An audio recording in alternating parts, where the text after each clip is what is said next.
You picked up the same block of butter you always buy, and the price made you stop cold at the shelf. 2 pounds, then almost 3. For something your grandmother churned in a jar for pennies. You put it in the trolley anyway, because what choice do you have? That is exactly where I was standing 6 months ago.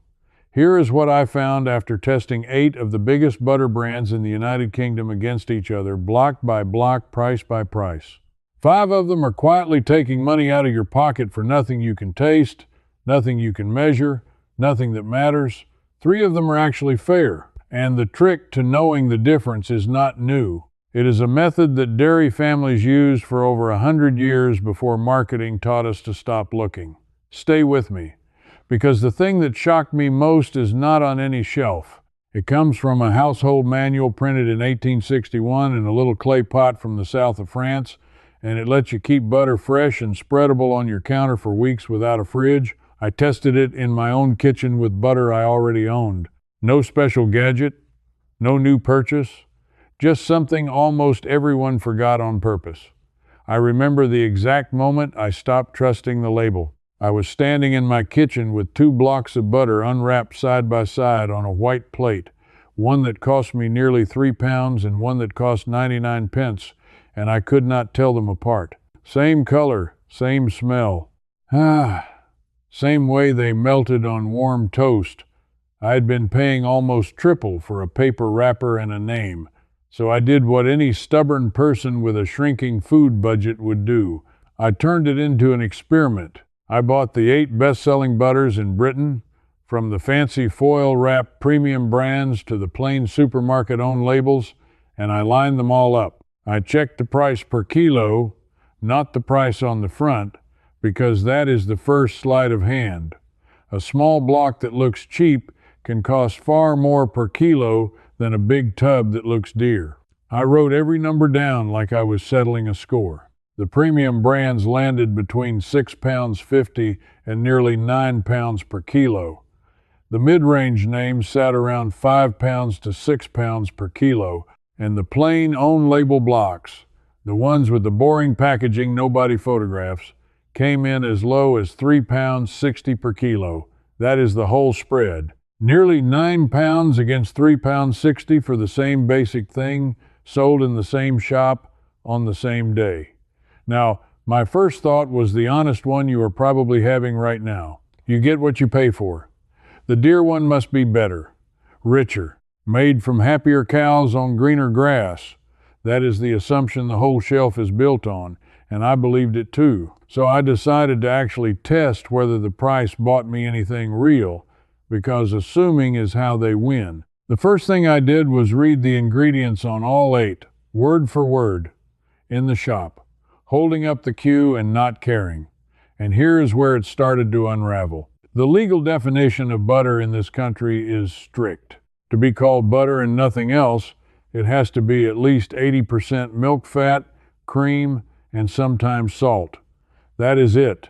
That is the whole recipe. The 9-pound premium block and the 3 pound 60 own label block had word for word the same ingredients list: cream, salt, nothing else in either one. So I dug into where it actually comes from, and this is the part that made me sit down.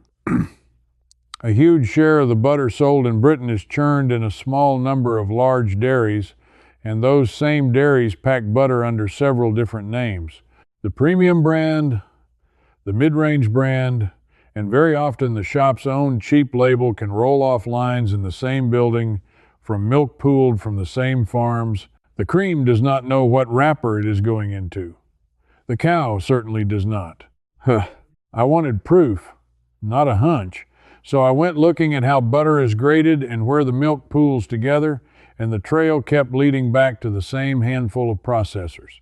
That does not mean every block is identical, and I will be fair about that in a minute, because there are real differences that are worth paying for and real ones that are not. But the idea that the price on the front tells you the quality inside, that fell apart on my own plate before I had even finished the first test, and that is when a colder thought crept in.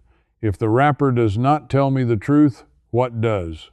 Because if I cannot trust the price, and I cannot trust the name, then I need an older way of judging butter, the way people judged it before there were brands at all. And it turns out those people were far, far harder to fool than we are. Here is the part nobody selling you butter wants you thinking about. For most of human history, people did not buy butter by brand. They bought it loose, by weight, off a slab at the market, and they had to be able to tell good butter from bad with their own eyes, nose, and hands, because there was no company name to sue if they got cheated. And cheated they were, constantly, which is exactly why the skills got so sharp. In Victorian Britain, butter fraud was a national scandal. Sellers would pad butter out with water, with lard, with cheap fat, even with mashed potato and chalk, and sell the mixture at full butter price. It got so bad that Parliament had to step in.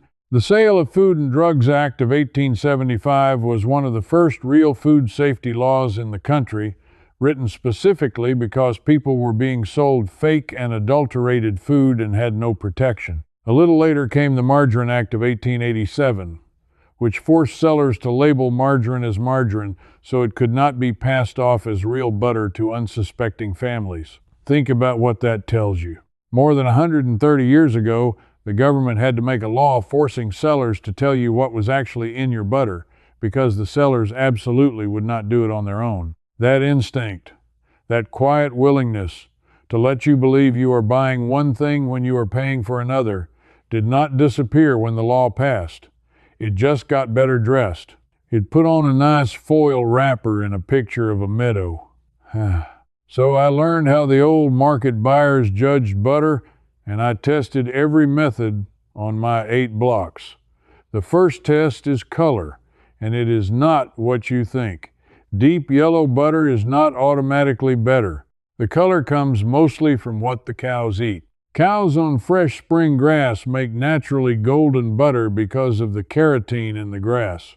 Cows fed on winter hay and grain make paler butter, so a rich yellow can mean grass-fed cream, which is genuinely worth something. But, and this is the catch, many manufacturers add coloring, a natural dye called annatto, to make pale butter look golden and premium all year round. So color can be a real signal or a complete lie, and you cannot tell which just by looking at the block. That alone told me the premium color I was paying extra for might be a bottle of dye. The second old test is the melt. Real butter high in milk, fat melts clean and even, and it leaves your mouth feeling coated but not greasy or waxy. I melted a knob of each brand in a warm spoon. The good ones turned to clear golden liquid quickly and smelled sweet and creamy. A couple of the mid-range blocks left a faint, cloudy residue and a slightly flat smell. Same ingredients on the label, different behavior in the spoon. That residue is often a sign of higher water content whipped into the butter, and water is cheaper than cream. You are, in a small way, paying butter prices for water. The Victorians would have called that adulteration and dragged the seller to court. We call it a premium spread and thank them for it. The third test is the one that separated the honest blocks from the robbers, and it cost you nothing. Weight and water. Here is the thing I did not know. All real butter is at least 80% fat, but some is much higher. Traditional and premium butters, and especially proper European-style butters, can run to 82, 83, even 85% fat. That extra fat is why they bake better, why the pastry is flakier, why they taste richer. The cheaper the butter, the more likely it sits right at the legal floor of 80%, with the rest being water and a little milk solid. So, when you pay for a genuine high-fat butter, you are actually getting more butter and less water for your money, even if the price per kilo looks higher. And there it is. That is the crack in the whole thing. Sometimes the dear butter really is more butter. And sometimes the dear butter is exactly the same 80% as the cheap one, dyed a nicer color, wrapped in nicer foil, and sold for double. The price tag will never tell you which is which. But the melt test, the smell test, and the fat percentage printed on the back in tiny letters will. I started reading that fat percentage on every block, and I have never gone back. So which of my 8 were robbing me? The 5 that charged premium prices for a flat 80% fat, plain cream and salt, no more milk fat than the cheapest own label in the aisle. You are paying for the wrapper and the Meadow photograph. The 3 that were actually fair were the ones where the higher price bought genuinely higher fat, real grass-fed cream, and a taste and texture I could measure in the spoon. 2 of those 3, to my genuine surprise, were supermarket own label blocks, not the fancy names.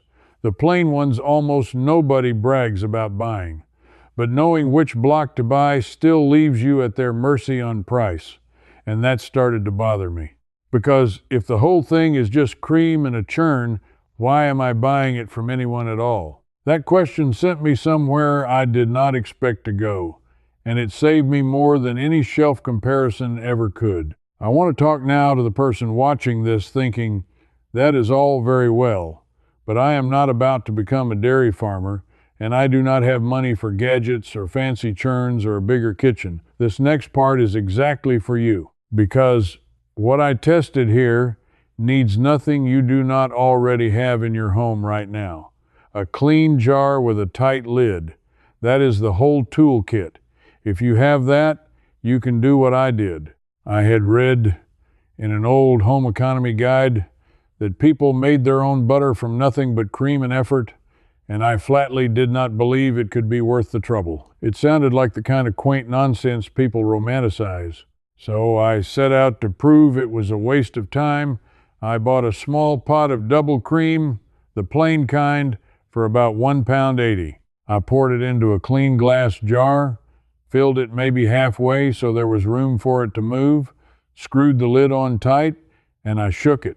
That is it. That is the entire ancient technology. A jar and a pair of arms. For the first couple of minutes, nothing much happens and you feel a bit foolish, which is roughly where I nearly gave up. It turns to whipped cream, then it goes thick and stiff and the sloshing sound stops and you think you have ruined it. Keep going. Then, all at once, around the 5 to 10 minute mark, something changes. The sound comes back, sloshing and slapping, and when you open the jar, there is a lump of pale yellow solid sitting in a pool of thin, bluish liquid. The solid is butter. The liquid is real buttermilk. You just separated cream into its 2 parts with your own hands, the exact way it has been done for thousands of years. I poured off the buttermilk, which I kept for baking because it makes the best soda bread you will ever eat, and I rinsed the butter lump under cold water, pressing it with the back of a spoon until the water ran clear. That rinsing matters. It washes out the last of the buttermilk, and if you skip it, the butter goes off faster. Then I worked in a small pinch of salt, pressed it into a block, and there it was. Real butter from 1 pot of cream. On my own counter, in about the time it takes to boil an egg twice over. Now let me be straight with you, because I promised measured proof and not a sales pitch. Making your own butter is not always cheaper than the cheapest own label block, because a pot of double cream can cost about the same as a block of finished butter. If you are counting only pennies, the shop block sometimes wins. But that was not the real lesson. The real lesson was this. I now knew, with my own hands, exactly what butter is, and exactly how little there is to it. Cream, agitation, salt, nothing else. And once you know that in your bones, you can never again believe that a 9-pound premium block is 9 pounds worth of anything but marketing.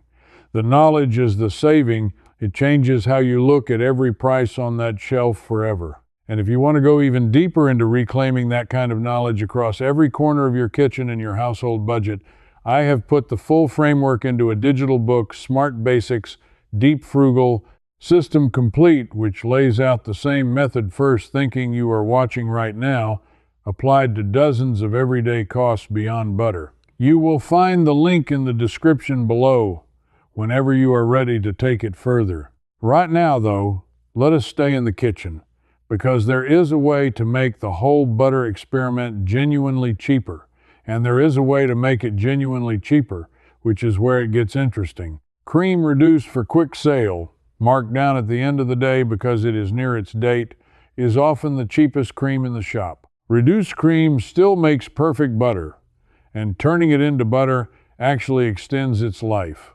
because butter keeps far longer than cream. I started buying up the yellow sticker cream, turning it into butter that same evening, and stretching food that would otherwise have been thrown away into something that lasted for weeks. That is not a hack somebody invented last year. That is exactly how thrifty households have always squeezed value out of milk that was about to turn.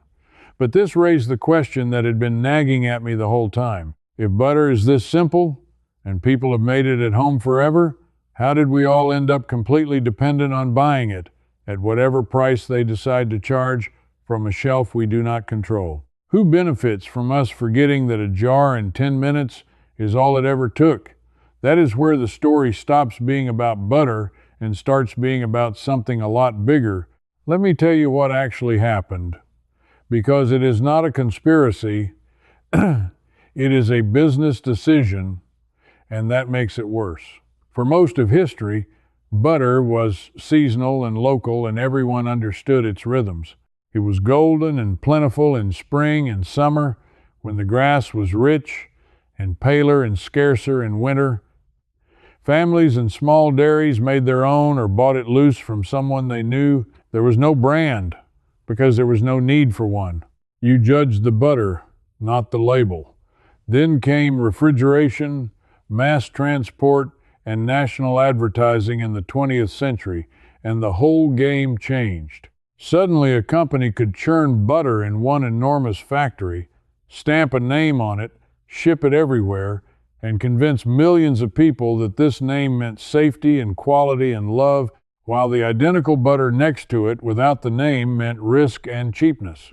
Butter stopped being a thing you understood and became a thing you trusted a company to understand for you.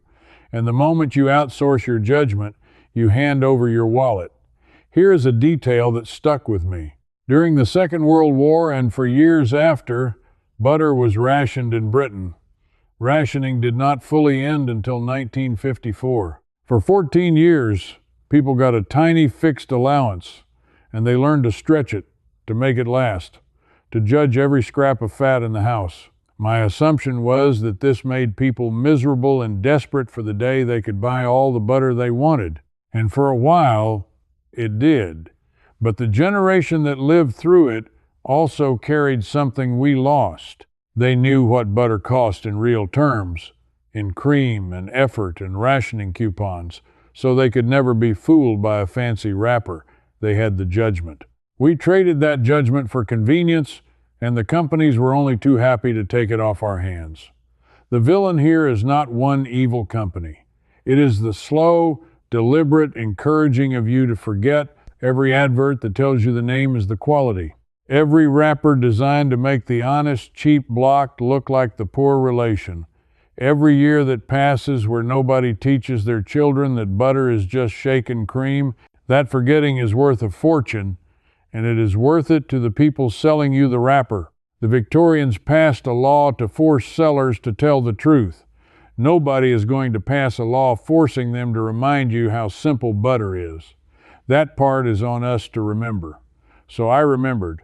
And it led me to the one test that surprised me more than anything else on this whole journey, the one I saved for you. Here is the problem that had beaten me for years, and I suspect it has beaten you too. Butter straight from the fridge is a rock. You tear your toast to shreds trying to spread it, so you leave it out to soften, and in a warm kitchen it goes soft, then greasy, then it turns. It goes rancid and stale, and you throw it away. That is why the shops sell you those tubs of spreadable stuff whipped with oils and water so it stays soft in the fridge. You are paying premium prices, again, to solve a problem that people solved hundreds of years ago for free. Because it turns out there is a way to keep real butter, soft and spreadable and fresh, sitting out on your counter for weeks, with no fridge and no gadget beyond a cup and a bowl. And I found it in the most ordinary place. In an 1861 household manual, Mrs. Beaton's Book of Household Management, one of the most famous home guides ever printed.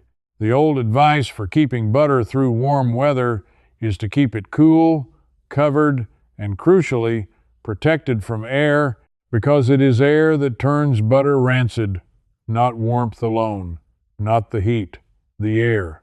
That one sentence rearranged everything I thought I knew, and the tool that does it perfectly is even older, from the south of France. It is called a beurrier, or in English, a butter bell or butter crock. It is nothing but two pieces of pottery. You pack your soft butter firmly into a little lidded cup so there are no air pockets. Then you put a small amount of cold water in the base of the crock. You turn the cup of butter upside down and lower it into the water so the butter itself is sealed against the surface of the water. The water forms an airtight seal. No air can reach the butter, and with the air locked out, the butter cannot go rancid. It stays soft, spreadable, and fresh on your counter for weeks at room temperature. The French coastal families used these for generations in warm climates, long before anyone owned a refrigerator. I did not believe it. I genuinely thought I would come back in 3 days to a smelly mess and a puddle. So I tested it the honest way. I did not even buy a proper crock at first. I used what I had, which is exactly what I promised you at the start. I took a small ceramic ramekin and packed real butter into it, pressed down hard to force out the air. I took a slightly larger cup, put a couple of centimeters of cold water in the bottom, and turned the butter-filled ramekin upside down into it so the butter face sat in the water and the rim kept the air out. I changed the water every couple of days to keep it fresh, and I waited. After a week, the butter was perfect. Soft, spreadable straight onto bread, no fridge, no waxy off taste. After 2 weeks, still perfect. It behaved exactly as Mrs. Beaton's principle promised more than 160 years ago. Air is the enemy, not warmth. And if you seal the air out with a skin of cold water, real butter keeps beautifully at room temperature. I had been buying overpriced spreadable tubs my whole adult life to solve a problem that a clay pot and a cup of water solved before Queen Victoria was even on the throne. Think about the full picture now. You buy a proper high-fat butter, chosen by the melt test and the fat percentage on the back, not by the wrapper. Or you shake your own from reduced price cream in a jar, and then you keep it soft and fresh on your counter for weeks in a water-sealed crock, instead of paying for whipped tubs of butter cut with oil and water. Every single link in the chain they built to keep you paying, you can step around using knowledge that is over a century old and things you already own. That is what got taken from us. Not the butter, the knowing you did not lose the ability to judge good butter from bad, or to make it, or to keep it. It was quietly taken from you, one advert and one generation at a time, and today you took a piece of it back. You are the kind of person who unwraps 2 blocks, puts them side by side, and trusts your own eyes over a price tag. And there are fewer of us than there should be, which is exactly why it matters that you are here. So I have to ask you something specific, and I want you to actually answer it below. Go and look at the back of whatever butter is in your fridge right now and find the fat percentage. Is it sitting at the legal minimum of 80%, or is it higher? Tell me the brand and the number in the comments, because I want to build a real list of which butters in Britain are honestly giving us more and which are just charging for the wrapper. And tell me where you are watching from, because I would love to know how far this reaches. If you are the sort who would rather test an old method than trust a shiny promise, then you have found your people here. This is a channel for the ones who reclaim the skills that were quietly sold out from under us, one plain experiment at a time. Subscribe and stand with us, because the next thing I put to the test is a way of keeping eggs fresh for months without a fridge, a method sealed up in a wartime thrift guide, and when I tried it, I honestly could not believe what I pulled out of the bowl 8 weeks later. I will show you exactly what happened, and I think it is going to change the way you shop for good. Before you go, one more thing. This video was just the overview inside the Old Ways Almanac. I finished the whole butter test with that 100-year keeping method, every step. And in there you can ask me your own questions and I answer you myself, not some machine. You won't be alone either. Folks like you are already inside. Just point your phone's camera at the code on the screen. Cancel any time. One click, no risk. If this helped you shop a little smarter, do stay with me. Subscribe and have a look around the channel where you'll find plenty more simple guides to help you spend your money wisely.